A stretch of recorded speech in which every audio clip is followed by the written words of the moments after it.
Bom dia, estamos no dia 106 de leitura da Bíblia. Começaremos com Atos, capítulo 5, versículos de 17 a 42. A perseguição aos apóstolos. Levantando-se, porém, o sumo sacerdote e todos os que estavam com ele, isto é, o partido dos saduceus, ficaram com muita inveja, prenderam os apóstolos e os recolheram à prisão pública. Mas de noite, um anjo do Senhor abriu as portas da prisão e, levando-os para fora, lhes disse: Vão ao templo e digam ao povo todas as palavras desta vida. Tendo ouvido isso, logo ao amanhecer entraram no templo e ensinavam. Quando chegaram, os sumos sacerdotes que estavam com ele convocaram o sinédrio e todo o conselho dos anciãos do povo de Israel e mandaram buscar os apóstolos na prisão. Mas quando os guardas chegaram lá, não os encontraram no cárcere. E voltando, relataram dizendo: Encontramos a prisão fechada com toda a segurança e as sentinelas nos seus postos juntos às portas. Mas, abrindo as portas, não encontramos ninguém dentro. Quando o capitão do templo e os principais sacerdotes ouviram essas informações, ficaram perplexos a respeito deles e do que viram a ser isto. Neste momento, alguém chegou e lhes comunicou: Vejam, os homens que os senhores prenderam estão no templo ensinando o povo. Então o capitão e os guardas foram e os trouxeram sem violência, porque temiam ser apedrejados pelo povo. Trouxeram os apóstolos, apresentando-os ao sinédrio, e o sumo sacerdote os interrogou, dizendo: Não é verdade que ordenamos expressamente que vocês não ensinassem nesse nome? No entanto, vocês encheram Jerusalém com a doutrina de vocês e ainda querem lançar sobre nós o sangue desse homem.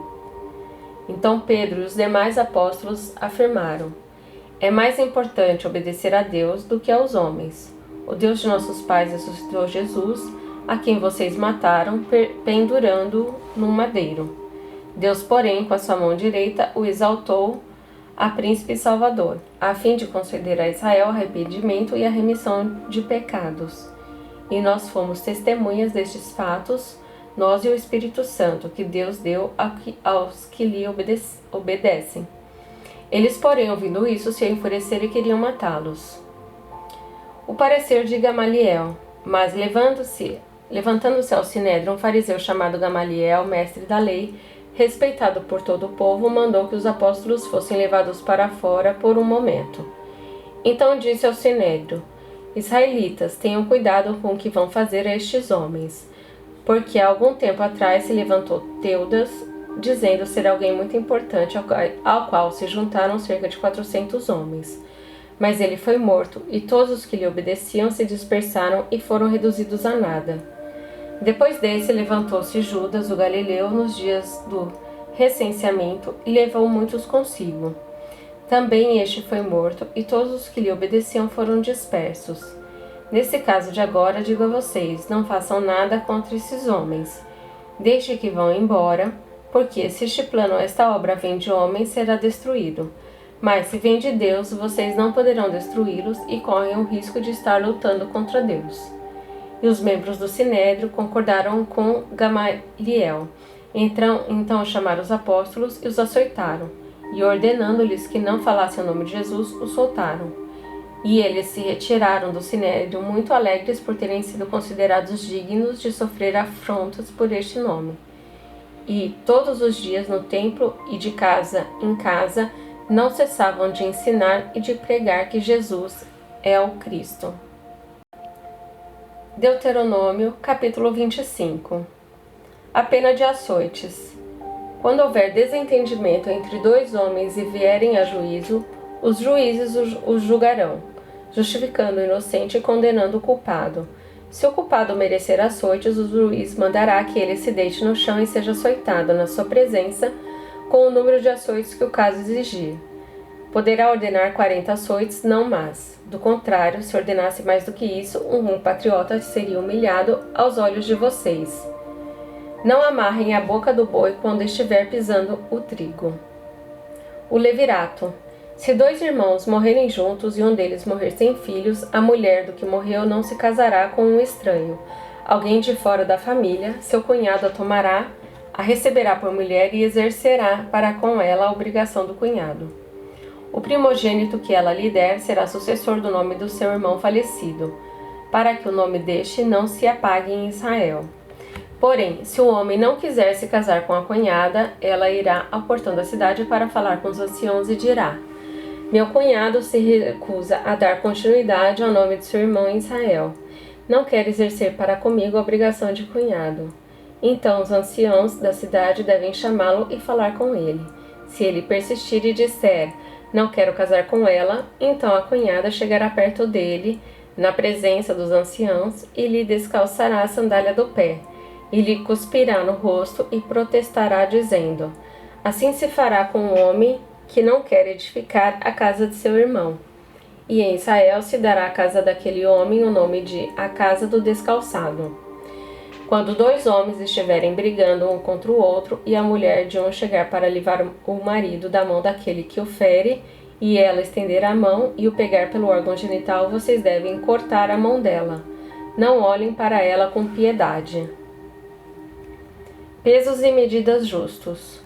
Não levem na bolsa pesos diferentes, um grande e um pequeno.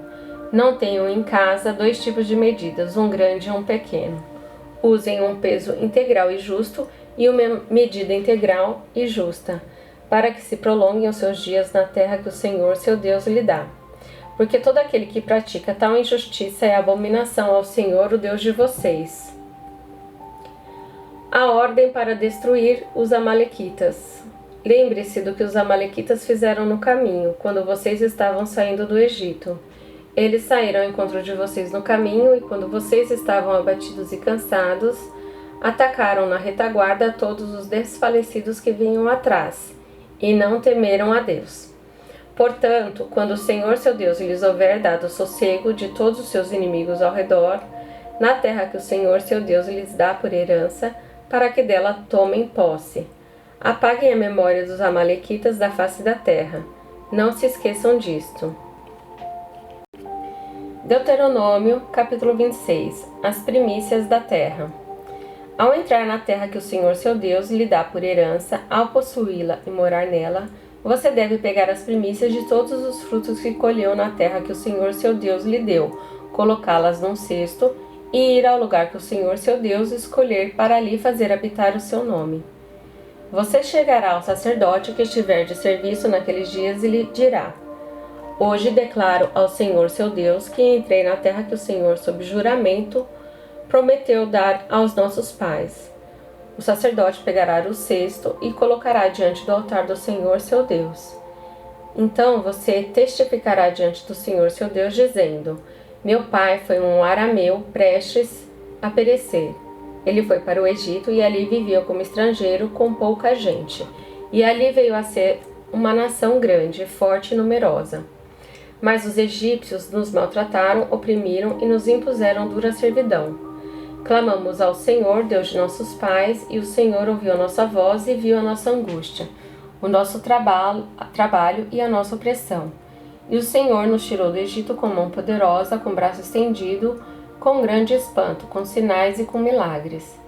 Ele nos trouxe a este lugar e nos deu esta terra, terra que emana leite e mel. Eis que agora trago as primícias dos frutos da terra que tu, ó Senhor, me deste. Então você as colocará diante do Senhor seu Deus e se prostrará diante dele. Você se alegrará por todo o bem que o Senhor seu Deus tem dado a você e a sua casa. E também se alegrarão os levitas e os estrangeiros que morarem onde você vive. Os dízimos. Quando no terceiro ano, que é o ano dos dízimos, você acabar de separar todos os dízimos da colheita, você os dará aos levitas, aos estrangeiros, aos órfãos e às viúvas, para que comam até se fartarem na cidade de vocês. Depois, diante do Senhor seu Deus, você dirá: tirei de minha casa o que é consagrado e dei também aos levitas, aos estrangeiros, aos órfãos, às viúvas, segundo todos os mandamentos que me têm ordenado. Nada transgredi dos teus mandamentos, nem deles me esqueci. Dos dízimos não comi quando estavam de luto, e deles nada tirei estando impuro, nem deles dei para a casa de algum morto. Obedeci à voz do Senhor meu Deus, segundo tudo que me ordenaste. Assim eu fiz. Olha, desde a tua santa habitação, Desde o céu e abençoe Israel, o teu povo, e a terra que nos deste, como juraste aos nossos pais, terra que mana leite e mel. Exortação à obediência. Hoje o Senhor, seu Deus, ordena que vocês cumpram estes estatutos e juízos. Portanto, vocês devem guardar e cumpri-los de todo o seu coração e de toda a sua alma. Hoje vocês declararam que o Senhor será o seu Deus e que vocês andarão nos seus caminhos, guardarão os seus estatutos e os seus mandamentos e os seus juízos, e que darão ouvidos à sua voz. E hoje o Senhor declarou que vocês serão o seu próprio povo, como ele prometeu, e que vocês devem guardar todos os seus mandamentos. Assim ele os exaltará em louvor, renome e glória sobre todas as nações que fez e fará de vocês um povo santo ao Senhor, seu Deus, como ele falou. Deuteronômio, capítulo 27, o terceiro discurso de Moisés. Promulgação solene de lei. Moisés e os anciãos de Israel deram ordens ao povo, dizendo: guardem todos estes mandamentos que hoje lhes ordeno. No dia em que vocês passarem o Jordão e entrarem na terra que o Senhor, seu Deus, lhes dá, levantem pedras grandes e pintem-nas com cal. Ao passarem, escrevam nessas pedras todas as palavras desta lei, para que vocês entrem na terra que o Senhor, seu Deus, lhes dá, terra que emana leite e mel, como o Senhor, o Deus dos seus pais, lhe prometeu. Quando vocês tiverem passado o Jordão, levantem essas pedras no Monte Ebal, como hoje lhes ordeno, e pintem-nas com cal. Ali vocês devem construir um altar ao Senhor, seu Deus, altar de pedras que não tenha sido trabalhadas com instrumento de ferro. Construam o altar do seu Senhor, seu Deus, com pedras toscas, e sobre este altar lhe ofereçam holocaustos. Também sacrifiquem ofertas pacíficas. Comam ali e alegrem-se na presença do Senhor, seu Deus. Nessas pedras escrevam de forma bem nítida todas as palavras desta lei. Moisés, juntamente com os sacerdotes levitas, disse ainda a todo o Israel: fique em silêncio, escute, ó Israel. Hoje vocês vieram a ser o povo do Senhor, seu Deus. Portanto, obedeçam à voz do seu Senhor, seu Deus, e cumpram os mandamentos e os estatutos que hoje lhes ordeno. Maldições do Monte Ebal. Naquele dia, Moisés deu ordem ao povo, dizendo: quando vocês estiverem passado o Jordão, essas tribos devem se colocar sobre o monte de Gerizim para abençoar o povo Simeão, Levi, Judá, Issacar, José e Benjamim. E essas tribos estarão sobre o monte Ebal para amaldiçoar o povo: Ruben, Gad, Azer, Zebulon, Dan e Naftali.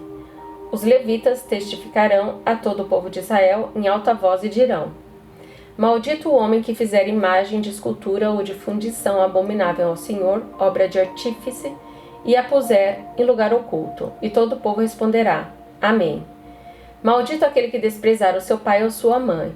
E todo o povo dirá: Amém. Maldito aquele que mudar os marcos de divisa do seu próximo. E todo o povo dirá: Amém.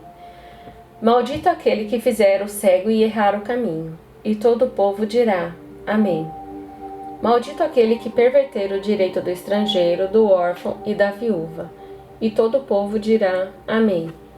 Maldito aquele que tiver relações sexuais com a madrasta, porque profanaria o leito de seu pai. E todo o povo dirá: Amém. Maldito aquele que tiver relações sexuais com um animal. E todo o povo dirá: Amém. Maldito aquele que tiver relações sexuais com a sua irmã, filha de seu pai ou de sua mãe. E todo o povo dirá: Amém. Maldito aquele que tiver relações sexuais com sua sogra. E todo o povo dirá: Amém. Maldito aquele que matar o seu próximo às escondidas. E todo o povo dirá: Amém. Maldito aquele que aceitar suborno para matar pessoa inocente. E todo o povo dirá: Amém. Maldito aquele que não confirmar as palavras desta lei, não as cumprido. E todo o povo dirá: Amém. Jó, capítulo 16. Resposta de Jó. Um montão de palavras. Então Jó respondeu: tenho ouvido muitas coisas como estas. Todos vocês são consoladores que só aumentam o meu sofrimento. Será que não terão fim essas palavras vazias? Ou, o que é que instiga você a responder assim? Eu também poderia falar como vocês falam. Se vocês estivessem em meu lugar, eu poderia dirigir-lhes um montão de palavras e balançar a cabeça na presença de vocês. poderia fortalecê-los com as minhas palavras, e a consolação dos meus lábios abrandaria a dor de vocês. Se eu falar, a minha dor não cessa. Se me calar, qual é o meu alívio? Deus me esmagou. Na verdade, esgotastes as minhas forças. Tu, ó Deus, destruíste toda a minha família. Testemunha disso é que me deixaste enrugado, a minha magreza já se levanta contra mim e me acusa cara a cara.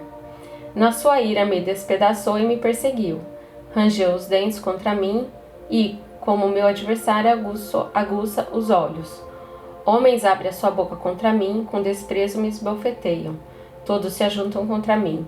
Deus me entrega aos ímpios e me faz cair nas mãos dos perversos. Eu vivi em paz, porém ele me esmagou. Pegou-me pelo pescoço e me despedaçou. Ele fez de mim o seu alvo. As suas flechas me atingem de todos os lados. Atravessa meus rins e não me poupa. Derrama o meu fel sobre a terra. Ele me fere com golpes e mais golpes, arremete contra mim como um guerreiro. Costurei uma roupa feita de pano de saco sobre a minha pele e enterrei o meu orgulho no pó. O meu rosto está vermelho de tanto chorar, e sobre as minhas pálpebras está a sombra da morte, embora não haja violência nas minhas mãos e seja pura a minha oração. A minha testemunha está no céu. Ó terra, não cubra o meu sangue e não haja lugar em que se oculte o meu clamor. Já agora minha testemunha está no céu, e nas alturas se encontra quem advoga a minha causa. Os meus amigos zombam de mim, mas os meus olhos se desfazem em lágrimas diante de Deus, para que ele mantenha o direito do homem contra o próprio Deus e o do filho do homem contra o seu próximo, porque dentro de poucos anos eu seguirei o caminho de onde não voltarei.